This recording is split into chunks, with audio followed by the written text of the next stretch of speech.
Bon, bah, écoutez, bonjour et bienvenue à tous. Donc moi, je suis Valérie Plantard de l'ARIA Hauts-de-France et je suis ravie de vous accueillir. Alors, vous êtes très nombreux à nous solliciter régulièrement pour avoir de l'information sur la pénurie de semi-conducteurs.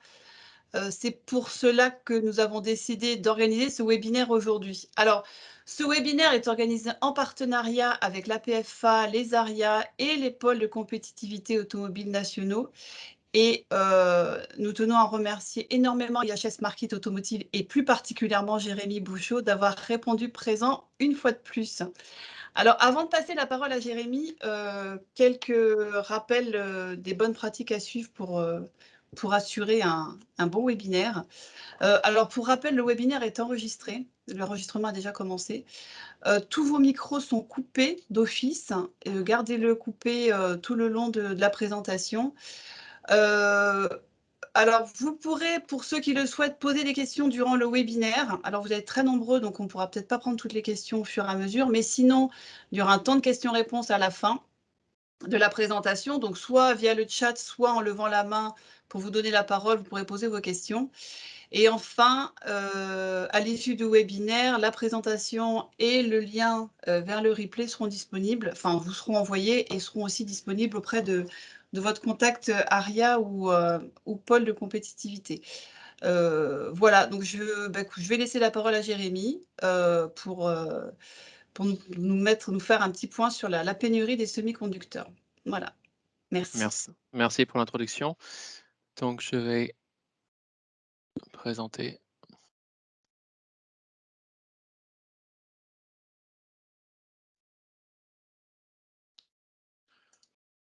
Est-ce que vous voyez mes slides? Oui, Tout à très bien. fait, c'est bon. Ok, bon, merci Valérie pour cette introduction. C'est un plaisir pour moi de présenter à nouveau. Je me souviens l'année dernière, quand j'avais présenté, il y avait beaucoup de questions intéressantes. C'était très interactif. Donc, n'hésitez pas à poser des questions. Donc, la pénurie de semi-conducteurs, ça fait plus d'un an maintenant que ça fait les gros titres de la presse. Et il est relativement difficile aujourd'hui de savoir où on en est.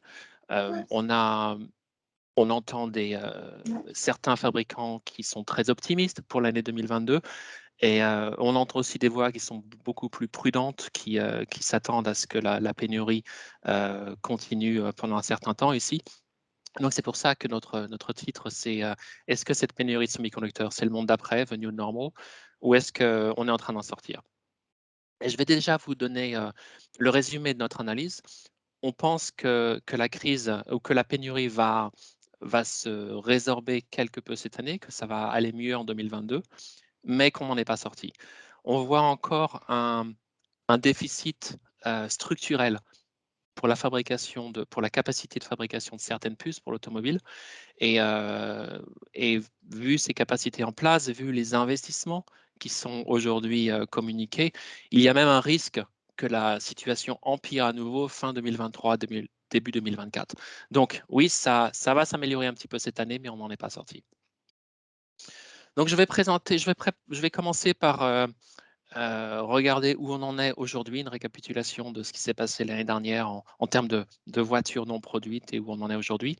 Ensuite, j'aimerais passer un peu de temps pour expliquer pourquoi et comment le nombre de puces augmente aujourd'hui dans les voitures, parce que c'est l'une des raisons, la forte demande de puces pour l'automobile, c'est l'une des raisons pour ces problèmes de pénurie.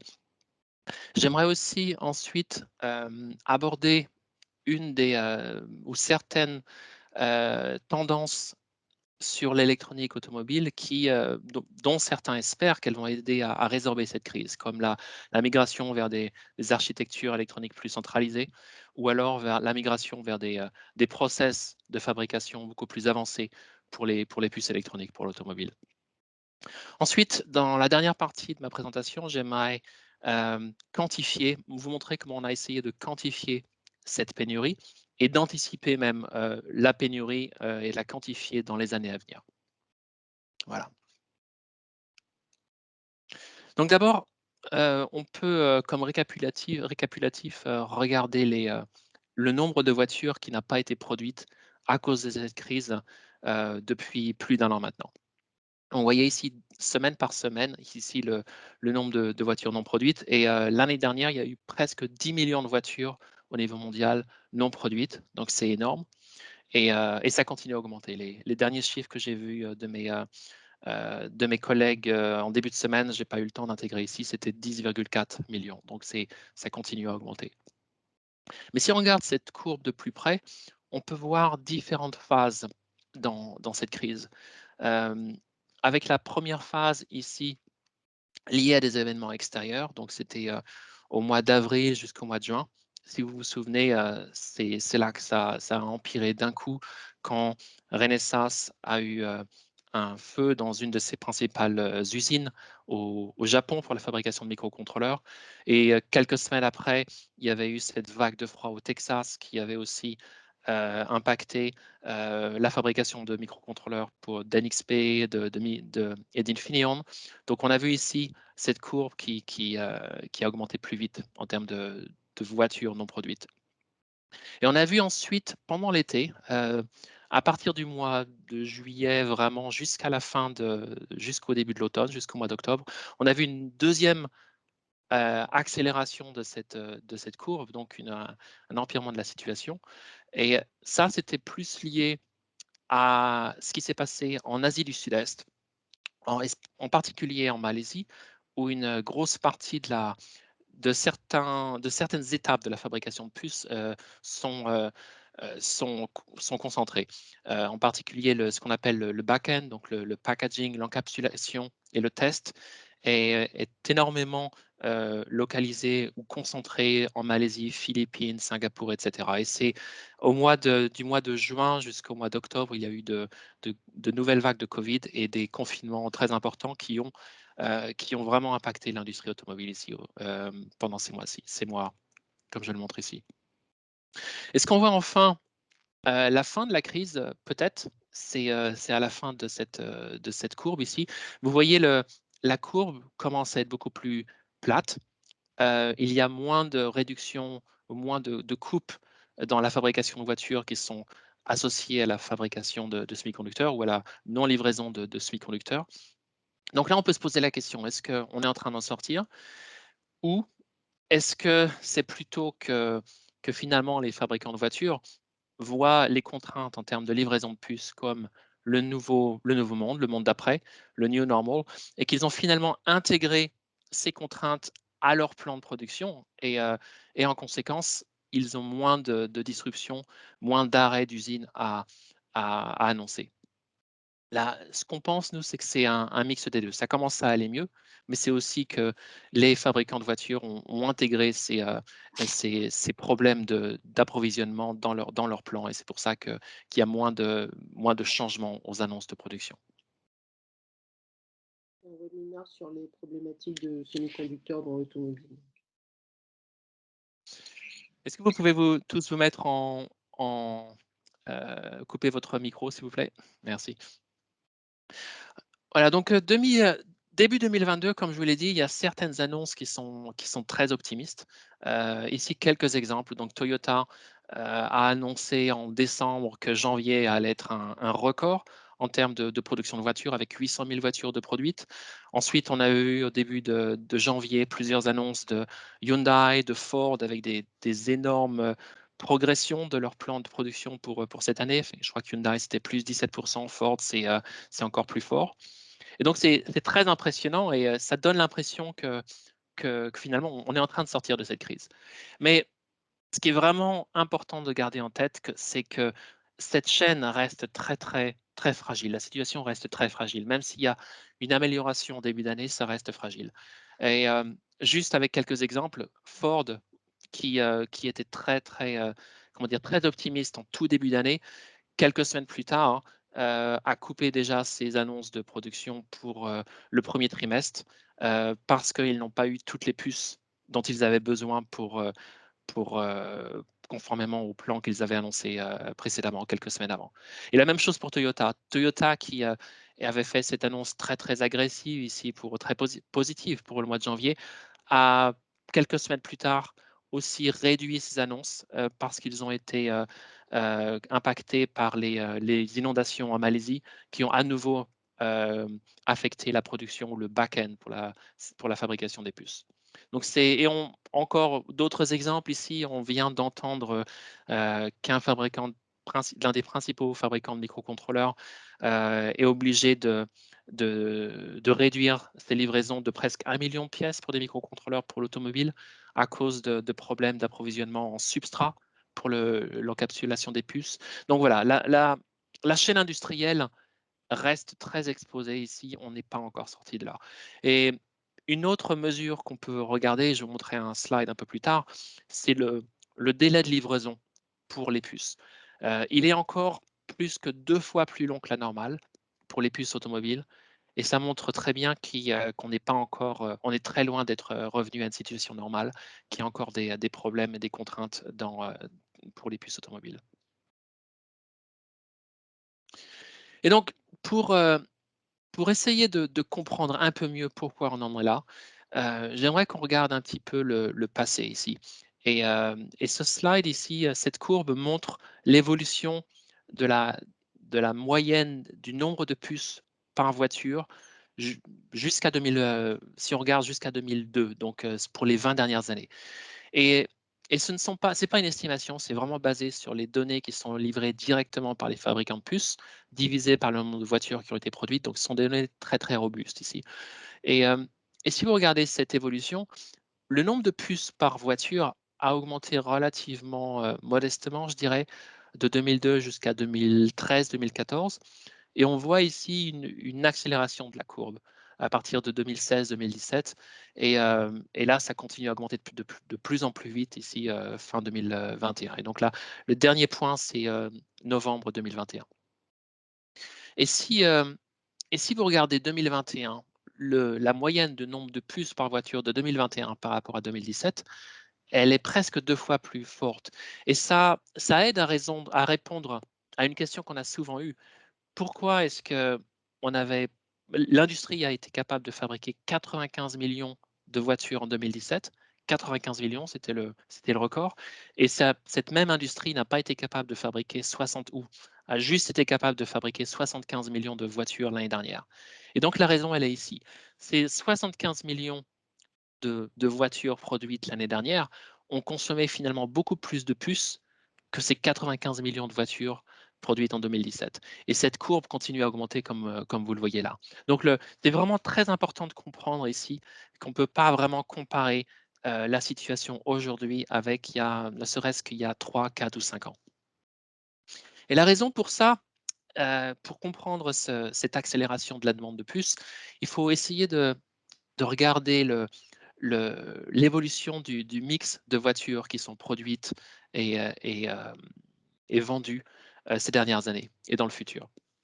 Le slide de gauche, le graphe de gauche, montre l'évolution par segment, donc avec les segments A jusqu'à F. Donc A, c'est une toute petite voiture. F, ça va être un segment, une grosse voiture plutôt luxueuse.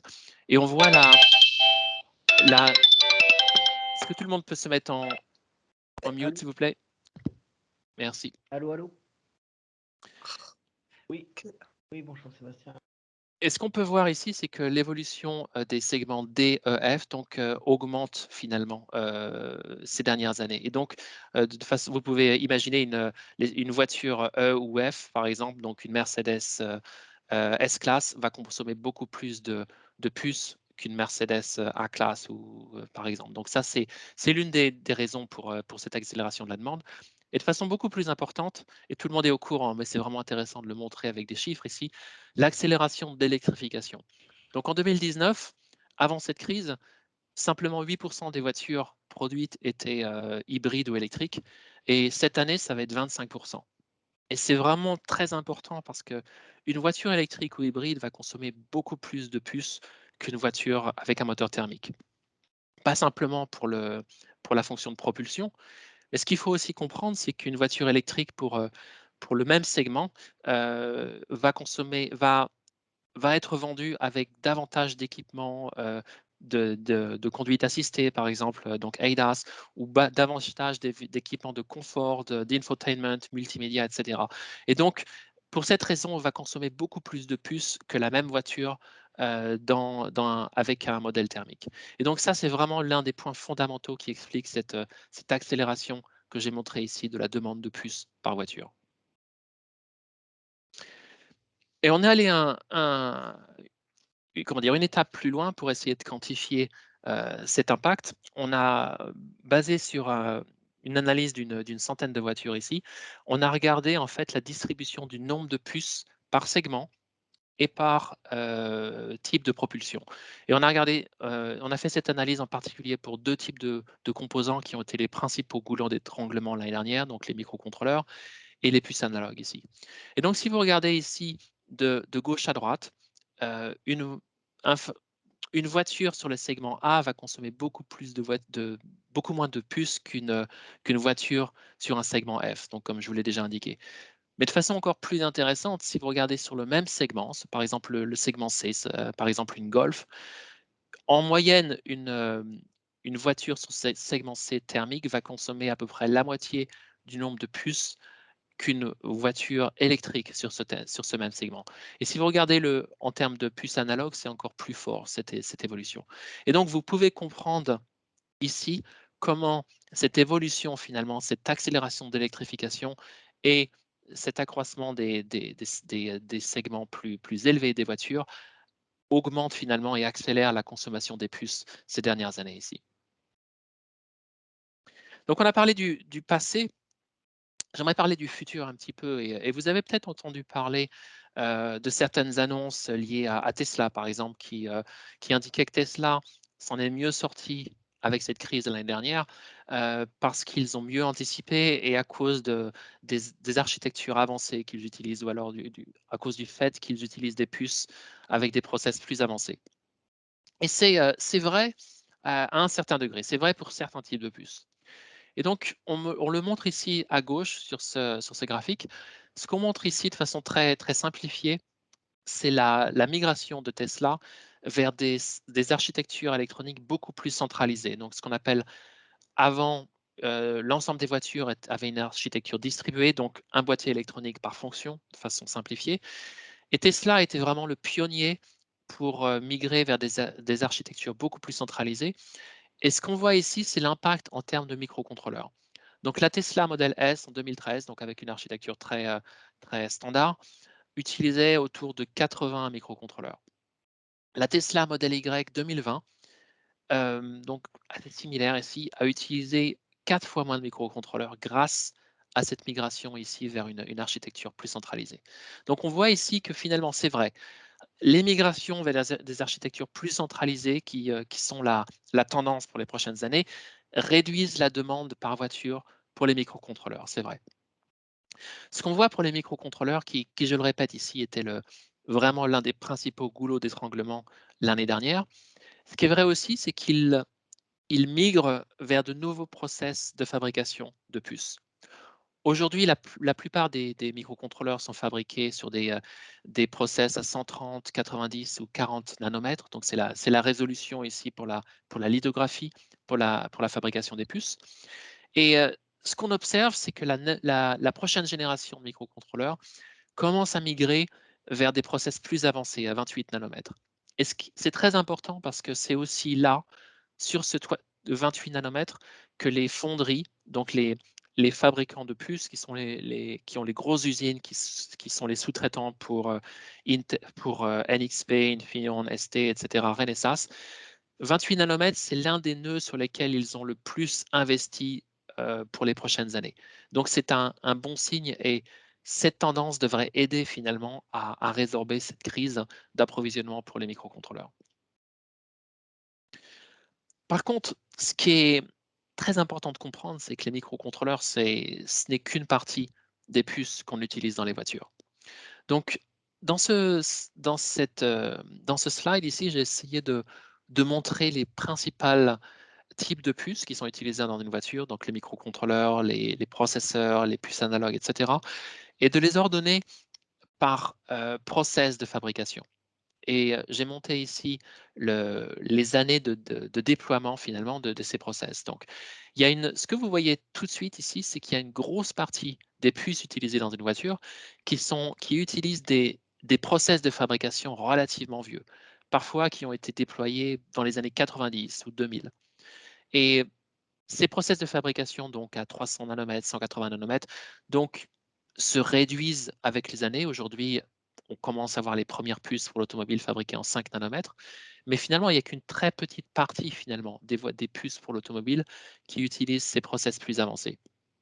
Et donc, je vais vous montrer les microcontrôleurs. Donc, c'est vrai que les microcontrôleurs aujourd'hui utilisent des process à 130, 90, 40 nanomètres et que les prochaines générations migrent vers des process plus avancés à 28 nanomètres. On voit cette tendance aussi sur les process pour les processeurs. Donc aujourd'hui, surtout en 10, 7 nanomètres qui vont bientôt aller à 5, 3 nanomètres. Mais si vous regardez les autres types de puces, ici, on ne voit pas vraiment cette migration vers des process plus avancés.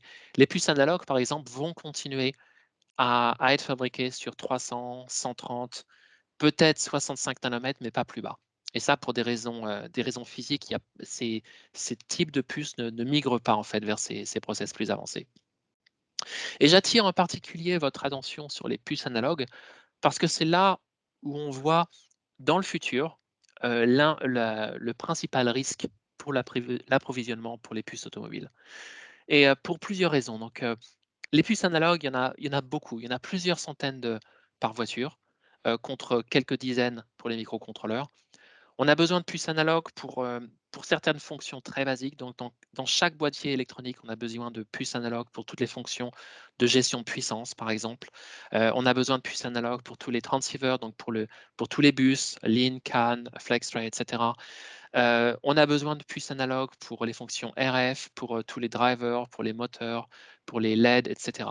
Donc vraiment, plein de fonctions dont on ne peut pas se passer dans une voiture qui ont besoin de ces puces analogues. Et si on compare la demande historique pour les puces analogues par rapport aux puces microcontrôleurs, donc à nouveau, le slide similaire, comme je vous ai déjà montré, jusqu'à l'historique jusqu'à 2002, vous voyez que la demande en moyenne par voiture pour les puces, pour les microcontrôleurs, a augmenté de façon relativement modeste, mais a augmenté beaucoup plus rapidement pour les puces analogues. Et c'est l'une des raisons pour lesquelles on voit ici un goulot d'étranglement dans le futur. Et on peut le voir aussi si on regarde les délais de livraison pour ces puces pour l'automobile. Donc, ce qu'on montre ici, c'est le délai typique de livraison, ce qu'on appelle le lead time en anglais, pour les puces automobiles, qui normalement est autour de 3 mois. Donc ici, vous voyez, c'était relativement stable avant cette crise.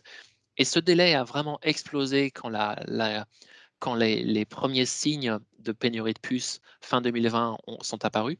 Et ce qu'on peut voir ici, c'est que les microcontrôleurs semblent, avec nos dernières données ici, se stabiliser. Donc, c'est pas sûr, ça pourrait remonter encore en janvier ici, mais ça semble s'améliorer. La même chose pour les autres puces.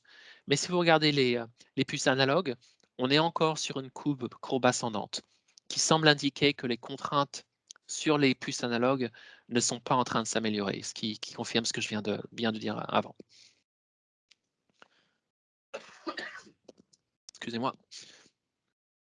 Et donc, de façon générale, ce qu'on voit, c'est qu'il y a un déficit structurel de capacité sur ces vieux, comment dire, ces technologies matures, ces process matures qui concentrent une majorité des puces pour l'automobile.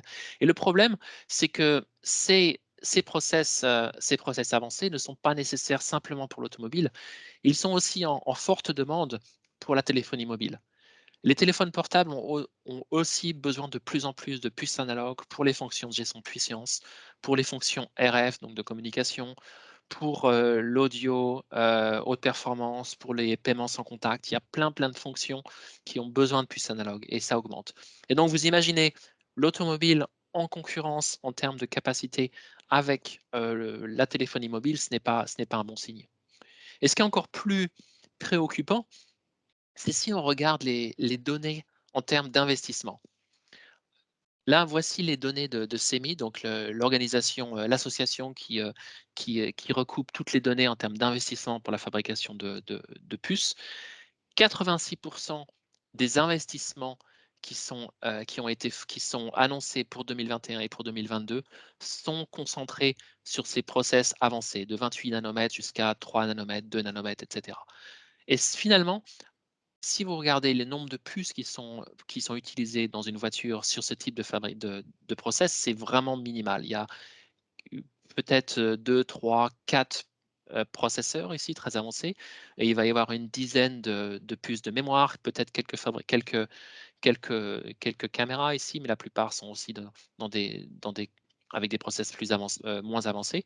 Mais là où la majorité des puces, finalement plus de 90% de la demande en termes de volume pour les puces, ici il n'y a que 12% de l'investissement d'équipement pour la fabrication de puces qui est concentré ici. Donc on voit vraiment ici qu'on va un petit peu dans le mur, si on peut le dire, et qu'on voit vraiment un problème ici, parce qu'il y a à la fois une concurrence de la téléphonie mobile pour ce type de process, et à la fois pas assez d'investissement pour ces procédés de fabrication. Donc on voit ici qu'il va y avoir des problèmes sans doute grandissants dans les années à venir.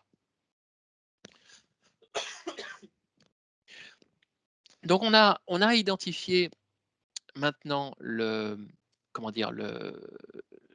est le problème, la prochaine vague finalement possible de disruption ici pour l'industrie automobile en termes de puces. Donc les puces analogues sont sans doute le risque le plus important. Donc la prochaine étape ici, c'est d'essayer de comprendre quelle est la contrainte. Sachant les capacités de production pour les puces analogues, sachant la demande pour l'automobile, combien de voitures finalement est-ce qu'on peut produire en 2022, en 2023 et après? Donc on a essayé de construire un modèle pour aider nos clients à répondre à cette question. Et pour ça, il faut comprendre en fait les différents paramètres qui ont un impact sur cette question. Donc il faut d'abord regarder la demande, donc la demande en termes du nombre de puces par voiture. Il faut aussi regarder la demande, les autres aspects de la demande. Il y a ce qu'on appelle le papier toilette, donc ce décalage entre la demande théorique par rapport au nombre de voitures produites et à la vraie demande en termes de commandes qui sont passées. Et cet effet papier toilette, on l'a vraiment vu l'année dernière avec des fabricants de voitures, avec des équipementiers qui ont commandé beaucoup plus de puces que ce dont ils avaient besoin finalement, juste pour être sûr de recevoir les puces dont ils avaient besoin. C'est vraiment ce qu'on appelle l'effet papier toilette. Voilà, c'est cet effet de panique où on va acheter plus qu'on a besoin juste pour être sûr de ne pas être celui qui souffre. Il y a aussi les effets d'inventaire aussi de stock dont il faut tenir compte ici. Donc ça, c'est l'aspect de demande. Ce qu'il faut regarder aussi, c'est l'aspect offre et l'aspect capacité. Donc, il faut considérer la capacité totale pour la fabrication de puces, donc regarder la capacité actuelle, regarder le CAPEX, c'est-à-dire l'investissement en termes d'équipement ici. Il faut essayer de comprendre la miniaturisation des puces, c'est-à-dire que finalement, par wafer, dans le futur, on va fabriquer peut-être plus de puces par wafer. Et il faut aussi comprendre dans quelle mesure le mode de fabrication aujourd'hui où tout est maximisé, où on réduit les temps morts, combien de temps est-ce que les fabs, les usines de fabrication de puces peuvent continuer sur ce mode-là, sur ce mode hot lot, comme on le dit aujourd'hui. Et puis finalement, ce qu'il faut aussi comprendre, et c'est sans doute l'aspect le plus important, c'est compte tenu de cette capacité totale pour les puces, par exemple les puces analogues, quelle est la partie de cette capacité qui va être allouée à l'automobile, considérant aussi la demande concurrente de la téléphonie mobile, de l'électronique grand public, de l'électronique pour l'industrie, pour les serveurs, etc. Donc ça, c'est vraiment un autre aspect qu'il faut continuer. Donc c'est relativement compliqué d'essayer de prédire finalement combien de voitures peuvent être construites vu les capacités qui peuvent être allouées à l'automobile. Mais on a essayé. Et donc, je vais vous montrer un peu les étapes ici et comment on en arrive à la conclusion de notre analyse. Donc, on a commencé par quantifier la future demande de puces analogues pour l'automobile. Donc, en partant de ce mix de demande de puces par segment et par propulsion. Et donc, notre modèle montre qu'en 2023, en moyenne, chaque voiture aura besoin de 26% de plus de puces analogues que l'année dernière. Donc une demande qui continue à augmenter, qui est en ligne avec les données historiques, les données actuelles, mais qui continue à augmenter. Et on a calibré notre modèle avec les vraies données rapportées par les fabricants de semi-conducteurs. Donc, ce qu'on voit en bleu ici, c'est les données en termes d'unités de puces analogues pour l'automobile fabriquées ces dernières années pour l'automobile. Et en gris, c'est notre modèle utilisant cette analyse ici. Et vous voyez que c'est très, très aligné. Donc, ce modèle semble robuste. Et ce que j'aimerais montrer maintenant, c'est une sorte de zoom sur ces dernières années, parce que c'est très intéressant de voir ce qui s'est passé en comparant en bleu la livraison, finalement les données actuelles en termes de fabrication de puces qui ont été rapportées, donc ce sont des vraies données rapportées par les fabricants de puces. Et ici, la donnée théorique finalement, ou la demande théorique liée à la fabrication des voitures par segment et par propulsion. Et ce que vous pouvez voir ici, c'est que les deux courbes sont très, très alignées ici de 2017, ici où ça commence, jusqu'à fin 2020. La courbe bleue et la courbe grise sont vraiment très proches l'une de l'autre.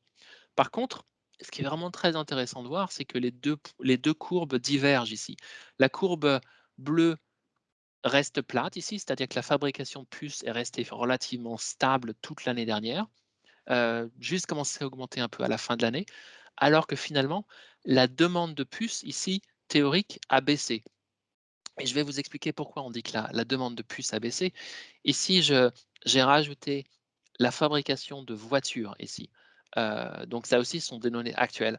Et donc, la fabrication de voitures, finalement, qui ont été fabriquées et vendues l'année dernière, a baissé l'année dernière à cause des disruptions, des problèmes d'approvisionnement à différents étages de la fabrication. Et donc, mathématiquement, mécaniquement, ici, la demande a baissé.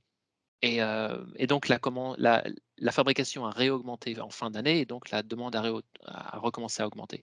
Et donc, ce qu'on voit ici, c'est que les fabricants de puces ici ont continué à fabriquer au maximum de leur production. Ici, ils n'ont pas baissé leur production.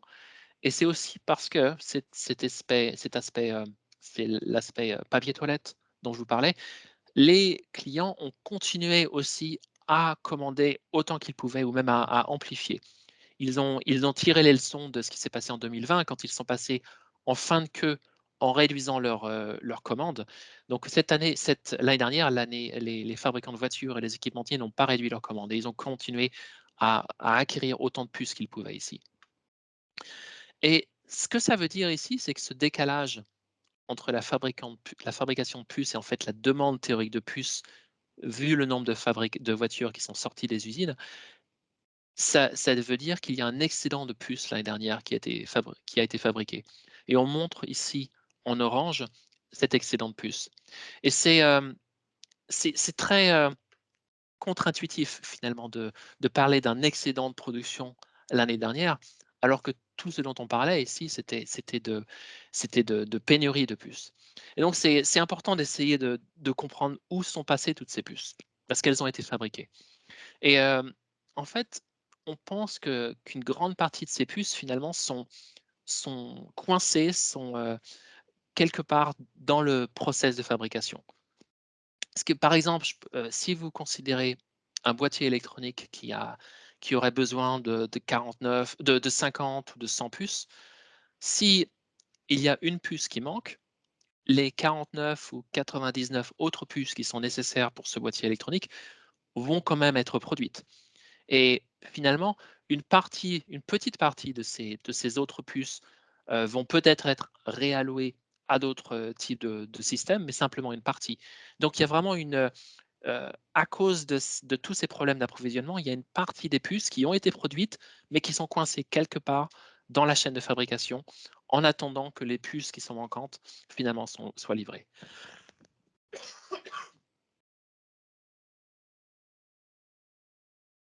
Excusez-moi. Et ce type de problème apparaît aussi au niveau de la voiture entière. Vous avez peut-être vu ces reportages ou ces images d'énormes parkings de voitures plein de voitures qui sont presque complètes. Elles ont l'air complètes, donc sur des, mais les fabricants de voitures attendaient un boîtier électronique pour vraiment finir la voiture et être capable de la vendre et de la compter comme, de la comptabiliser comme produite et de la vendre. Et donc, ça aussi, c'est vraiment arrivé. Il y a eu des centaines et des centaines de milliers de voitures qui ont été coincées comme ça dans la chaîne de fabrication. Et pour chacune de ces voitures, ça veut dire qu'il y a sans doute eu autour de 1500 puces de produites, sorties des usines, produites, assemblées dans les boîtiers électroniques, mais qui ne sont pas comptabilisées dans cette, finalement, dans les ventes de voitures ou dans les productions de voitures, parce que la voiture n'est pas finie finalement. Donc ça, c'est là où finalement une grosse partie de ces puces qui ont été, de cet excès de fabrication a été, est arrivé finalement. Et puis, il y a aussi ce que je vous disais aussi, il y a cet effet papier toilette et puis il y a aussi le fait que les équipementiers, on l'a vu surtout en fin d'année dernière, ont commencé à regonfler leur stock en prévision de l'année prochaine. Donc, ce qui fait aussi qu'ils ont continué à augmenter, à commander des pièces ici. Ça explique une partie de cet excès de production. Et j'aimerais vous inviter à regarder aussi la fin de cette courbe parce que ça, c'est plutôt positif pour l'année 2022. Si vous regardez d'abord la fabrication de voitures, comme je l'indiquais, après avoir décliné très fortement toute l'année 2020, au dernier trimestre, la fabrication de voitures est repartie à la hausse. Et ce qu'on peut voir aussi en termes de puces, la fabrication de puces analogues et finalement a stagné du dernier trimestre 2020 au troisième trimestre 2021. Et on voit qu'elle est en courbe ascendante fin 2021, ce qui est un très très bon signe. Et la raison pour ça, c'est ce qu'on avait déjà annoncé, c'est que les, investissements pour augmenter les capacités pour des lignes qui existaient déjà, donc ces décisions d'investissement qui ont été faites, qui ont été prises fin 2020, quand on a vu les premiers signes de pénurie, ça ont pris à peu près 1 an avant de produire des effets. Et donc, à partir du dernier trimestre 2021, il y a un peu plus de capacité de production sur les lignes déjà existantes. Donc, ça augmente finalement la courbe. C'est une très bonne nouvelle. Et ce qui se passe aussi, c'est que les problèmes que j'ai évoqués plus tôt dans cette présentation sur le back-end, donc sur avec les confinements en Asie du Sud-Est qui ont vraiment impacté la fabrication de puces sur la dernière étape de fabrication des puces de juin jusqu'à octobre, ça s'est finalement résolu. Et on a, à partir du mois d'octobre, plus de capacité d'un coup qui arrive sur le marché aussi. Donc, c'est une très bonne nouvelle avec plus de capacité aussi en back-end, pas simplement en front-end ici. Donc, la prochaine étape ici, c'est d'essayer de comprendre quelle est la capacité de production de puces analogues pour l'automobile dans les prochaines années. Et ici, à partir des données de CEMI sur les capacités actuelles pour l'automobile, pour l'analogue, à partir des données d'investissement qui ont été déjà annoncées, et aussi à partir des données que nous avons sur la demande des autres marchés, de la téléphonie mobile, l'industrie, l'électronique grand public, qui sont finalement concurrentes pour ces capacités, nous avons construit ce modèle en termes de capacité, avec un modèle optimiste et un modèle pessimiste. Et la principale différence entre les deux, ça va être vraiment la demande, la concurrence des autres demandes et combien de capacité va être allouée vers l'automobile ou vers les autres industries. Et si on regarde le scénario médian ici, on voit une augmentation de la capacité pour les puces analogues de 18% cette année, donc c'est positif, 18%, et puis 13% en plus en 2023. Donc ça a l'air positif comme ça, mais ce qu'il faut aussi faire, c'est convertir ce nombre de puces, cette capacité en termes de nombre de puces, en nombre de voitures qui peuvent être fabriquées avec avec ce nombre de puces. Et c'est un petit peu plus préoccupant ici. Si vous regardez ici les deux scénarios, même le scénario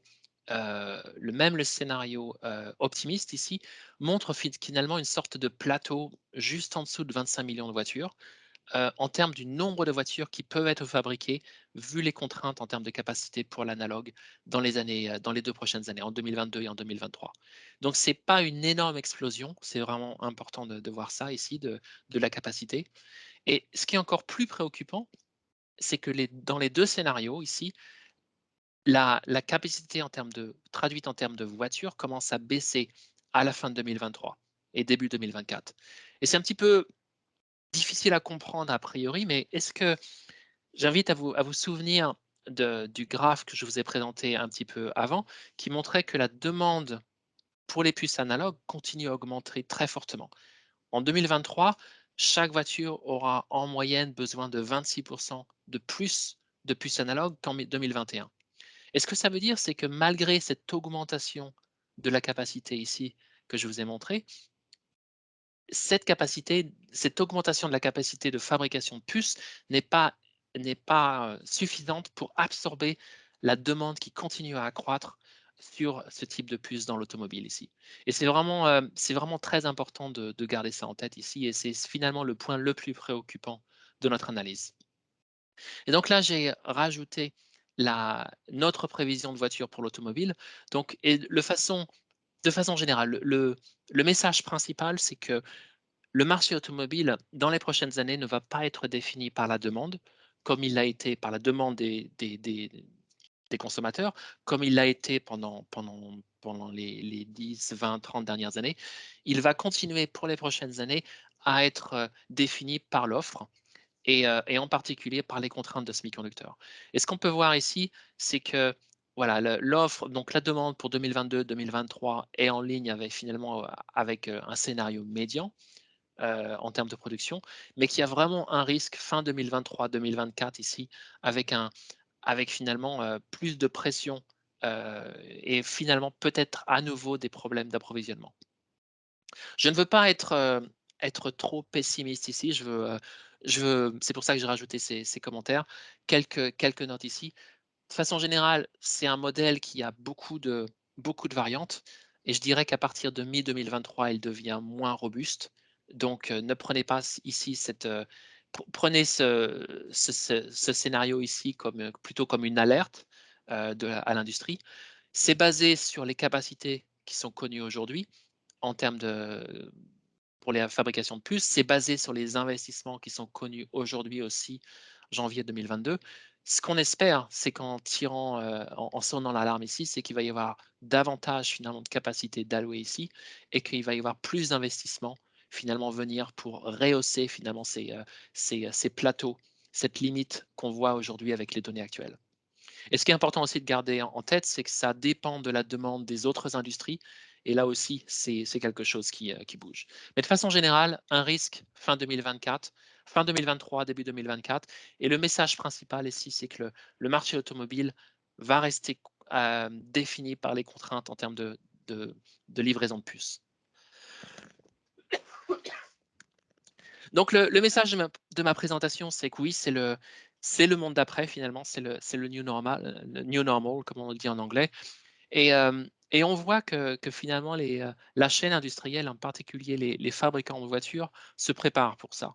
Et on a vu vraiment une révolution, on peut dire le terme révolution, dans la façon dont les fabricants de voitures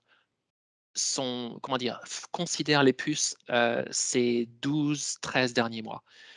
On voit vraiment qu'ils sont de plus en plus impliqués dans la chaîne industrielle jusqu'aux fabricants de puces, et avec différents angles ici.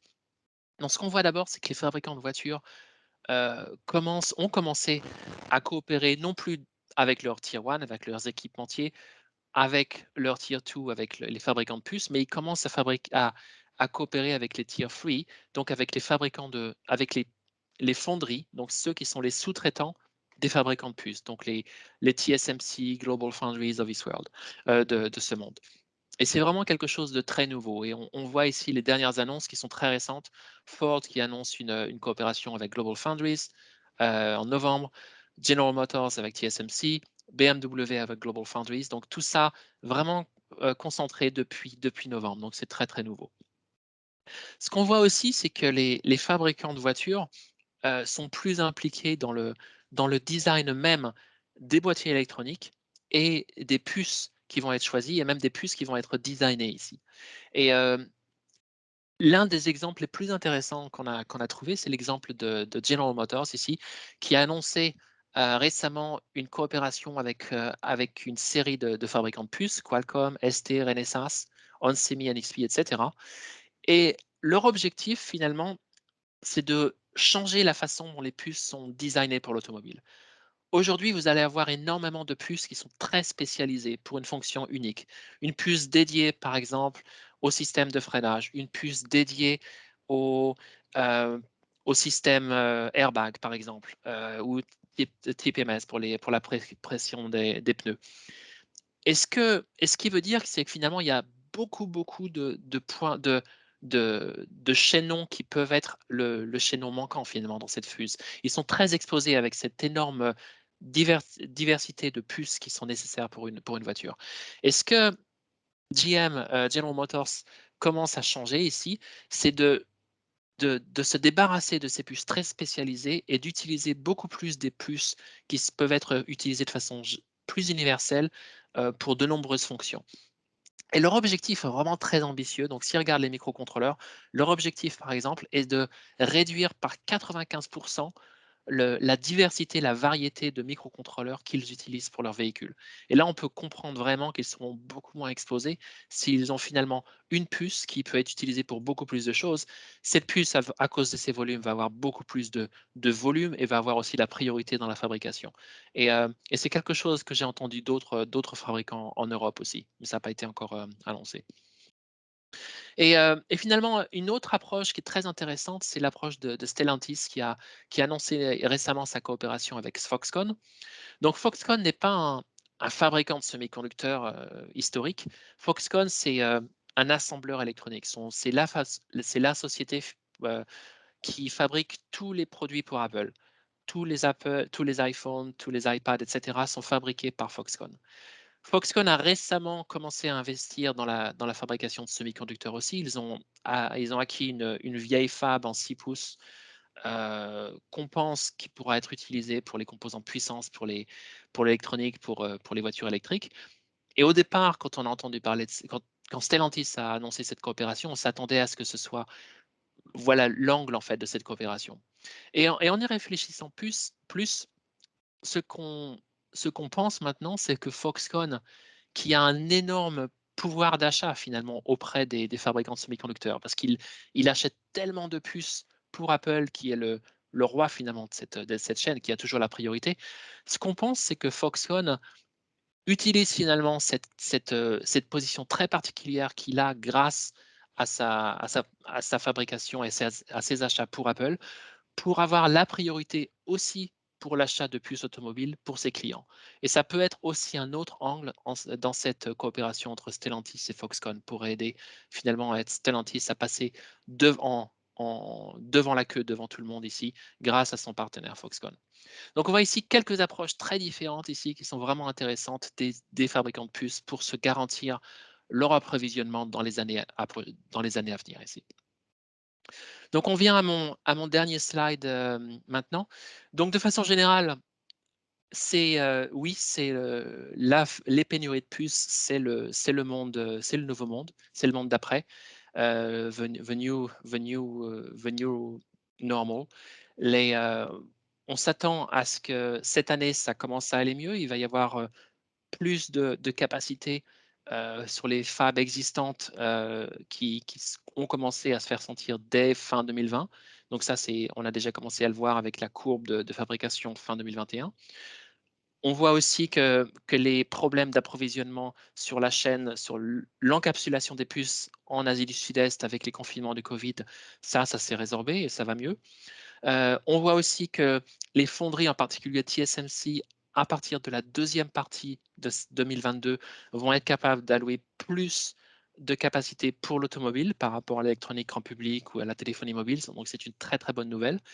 Mais après les microcontrôleurs qui ont été le principal problème en 2021, nous voyons les puces analogues dont on a besoin partout dans les voitures qui ont vraiment le risque d'être la principale contrainte dans les prochaines années. Et ça pour plusieurs raisons. le nombre de puces analogues par voiture augmente plus vite que le nombre de voitures, que le nombre de microcontrôleurs. Il y a une forte demande pour ces puces analogues aussi pour la téléphonie mobile. Il y a un déficit de capacité installée aujourd'hui, il y a un déficit d'investissement annoncé sur ces technologies matures qui sont nécessaires pour les puces analogues. Et les puces analogues ne migrent pas vers des process plus avancés, comme j'ai déjà expliqué. Et donc, aujourd'hui, considérant la demande pour les puces automobiles, pour l'analogue, considérant les capacités en place, considérant les investissements qui ont été annoncés, on voit un risque fin 2023 à nouveau. Mais encore une fois, c'est un risque, c'est une alarme qu'on sonne. Et ce qu'on espère vraiment, c'est qu'il va continuer à y avoir plus d'investissements ici et qu'il soit possible de rehausser finalement ce palier, qu'on a vu, ce plateau qu'on a vu en termes de capacité de production fin 2023-2024 pour résorber cette crise. Voilà, je vous remercie pour votre attention. Je n'ai pas regardé s'il y avait des questions jusqu'à maintenant, mais je suis prêt pour prendre vos questions.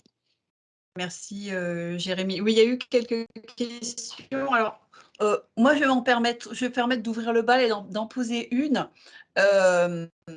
Si on revient sur votre slide 28, en fait, on voit, vous pouvez revenir un petit peu en arrière, 28? on voit l'évolution sur la slide 28, ouais, ou juste avant, oui, celle-ci, en fait. Donc ça, c'est des hypothèses, ou c'est des, enfin, c'est pas des hypothèses, mais c'est de nouvelles tendances, en fait. Est-ce que celles-ci sont prises en compte dans le slide précédent et dans les graphes précédents où on voit l'évolution Pas encore, je dirais. Est-ce que pas encore? Alors, il Ça y en fait pas a partie, deux en fait, effets. parce qu'on voit notamment. Il y Enfin, a deux effets. Si vous regardez finalement Ford, GM, BMW, ce qu'ils font ici, c'est qu'ils passent devant la queue devant les autres. Ce n'est pas quelque chose qui augmente la capacité totale pour l'automobile, vraiment. C'est plus leur propre stratégie pour être sûr qu'ils ne soient pas les victimes de cette capacité. Donc, ça n'a pas un gros changement, je dirais. C'est la même chose pour Stellantis ici. Ça n'a pas un gros changement. Ce deuxième-là, ça va avoir plus d'impact parce que finalement, l'industrie, une fois qu'on aura moins de puces dédiées, l'industrie va être plus résiliente, va être moins exposée aux fluctuations de la demande, à un incendie dans une fab ici et là. Par contre, ce qu'il faut garder en tête, c'est que ça prend plusieurs années avant que ces nouveaux designs soient en place, soient produits et finalement soient utilisés dans les nouvelles voitures. Donc ça, c'est vraiment un changement à plus long terme. Sur la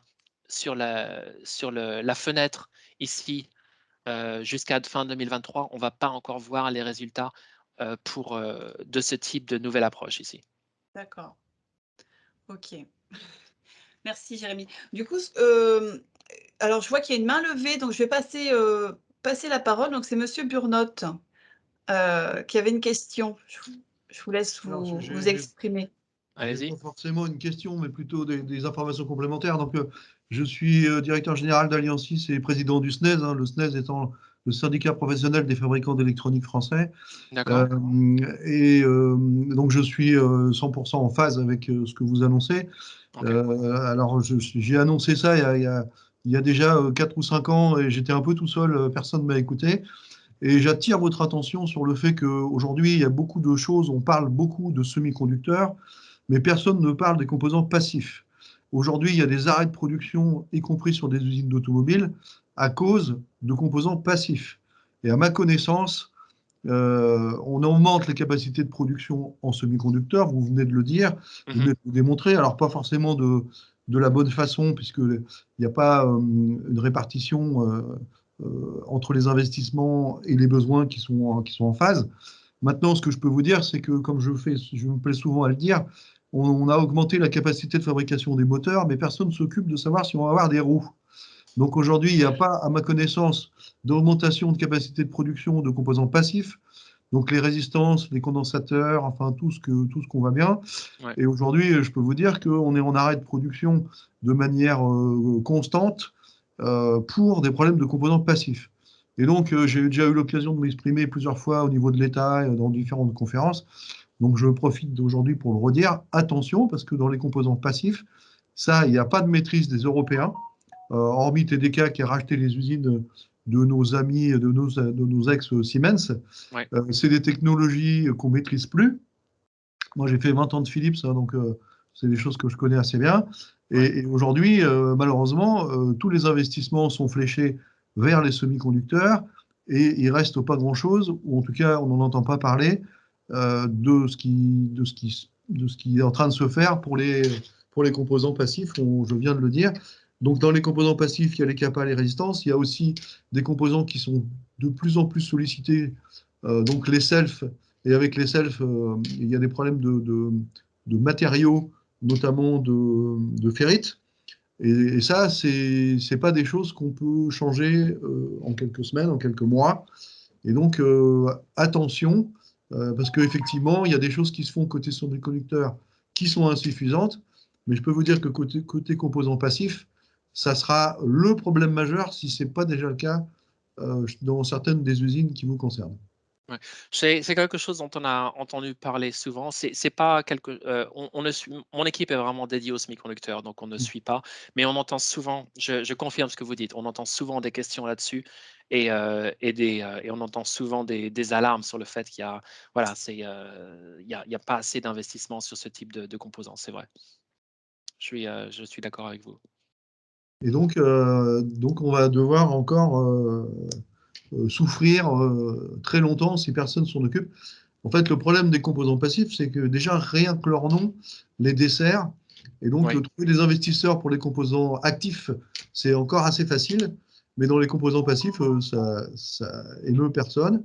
Il faut dire aussi que bien souvent, on a des problèmes de prix parce que la valeur de l'emballage est supérieure à la valeur du composant qui se trouve dans l'emballage et que ce n'est pas super motivant pour les fabricants de composants d'aller investir là-dedans.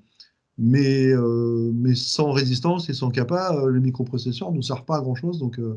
Donc attention. Ouais. Et c'est un problème qu'on voit même à l'intérieur de la chaîne de fabrication des semi-conducteurs. Là où on voit des problèmes, je l'ai cité au début de présentation, c'est sur les substrats pour assembler les semi-conducteurs. Et ce qui ont un peu le même problème, ce sont les substrats pour l'encapsulation. Il y a très très peu de marge sur ces composants. Et finalement, le problème ici, c'est sans doute la même chose pour les composants passifs, c'est que les fabricants sont très très prudents pour investir parce que les marges sont tellement faibles, c'est que s'ils investissent de trop, ils ne vont plus faire de profit. Donc, on voit aussi à l'intérieur de la chaîne semi-conducteur sur les substrats des problèmes assez similaires à ce que vous dites sur les composants passifs. Et il y a une autre catégorie dont on n'a pas parlé, alors qui fait partie des semi-conducteurs et qui m'inquiète assez lourdement, c'est que il y a toute une catégorie de composants qu'on appelle les diodes, les transistors, les choses comme ça, notamment tous les diodes de signal, des composants un peu simples qu'on peut trouver un peu partout. Donc, quand je regarde ce qui s'est passé, c'est que de ces dernières années, les fabricants européens et, j'allais dire, américains ont cédé leur ligne de fabrication et les licences qu'elle est avec aux Chinois. Donc, je pense par exemple au diode AN4148, au diode AN4001, 4004, enfin, qui sont des standards de l'électronique qui sont aujourd'hui sous démonation chinoise. Et à ma connaissance, il n'y a pas d'alternative. Donc, le jour où les Chinois décident, pour une raison ou pour une autre, de ne plus livrer ces composants, et ben, même si c'est des composants simples, il y a tout qui va s'arrêter. Sur les diodes, on a regardé aussi les diodes. On a plusieurs fois, on a souvent posé la question dans nos entretiens.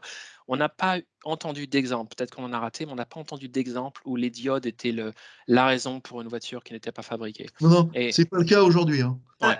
Mais aujourd'hui, c'est sous dominance chinoise. Oui, ça c'est En fait, vrai. c'est des technologies qu'on a laissé partir parce que, en fait, elles sont de la même façon que les puces analogiques. Là, on est dans l'analogique, enfin, même si ça peut être de la logique, mais enfin bon, bref. Donc, c'est plutôt des technos qui sont relativement anciennes.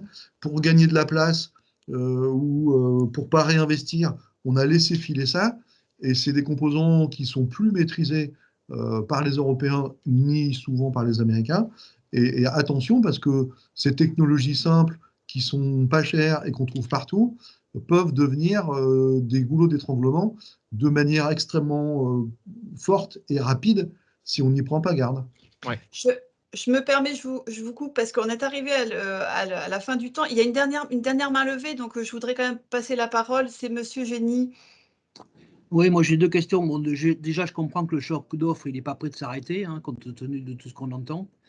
Et la question que je voulais poser à notre brillant intervenant de l'IHS, est-ce que vos collègues prévisionnistes qui nous donnent des choses très utiles, des prévisions de production par usine, par constructeur, etc., qu'on utilise énormément dans nos provisions de plans industriels et commerciaux, est-ce qu'ils tiennent compte de ces prévisions, de toutes ces données que vous nous avez montrées aujourd'hui, ou est-ce que vous prenez brut pour net les données constructeurs? Non, c'est une très bonne question. En fait, c'était la chaîne s'est inversée en l'année dernière finalement. Avant, on était simplement consommateur des données qui venaient de nos collègues des prévisions de voitures et on en déduisait la demande en termes d'automobile. Maintenant, on est complètement intégré dans le process de fabrication des voitures. On a de prévision de production de voitures. Finalement, on a des réunions de travail toutes les semaines, tous les lundis, pour voir ce qui s'est passé et pour s'aligner sur quelles sont les contraintes en termes d'automobile et qu'est-ce que ça veut dire en termes de production de voitures. Donc ça, c'est quelque chose qu'on a mis en place dans la deuxième partie de l'année dernière, quand on a vraiment compris que ça n'allait pas s'améliorer à court terme. Donc c'est quelque chose qu'on a mis en place qui est nouveau.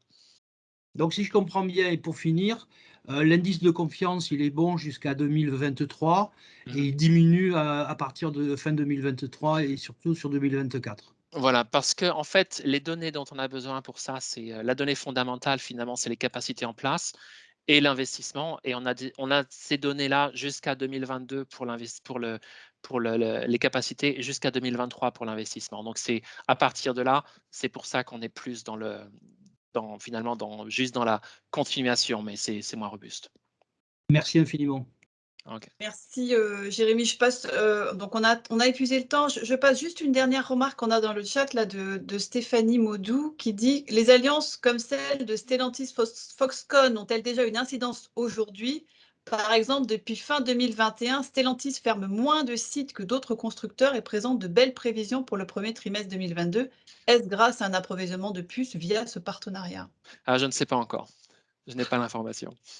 En tout cas, c'est une remarque. Voilà, c'est ce qui. Ouais. On comprend la remarque. Ok, bah, je vous remercie. J'ai un autre rendez-vous, là je vais être en retard, donc il faut que j'arrête. Donc merci à tout le monde, merci pour les commentaires, c'était très intéressant aussi. Merci beaucoup Un Jérémy. grand merci, Jérémy.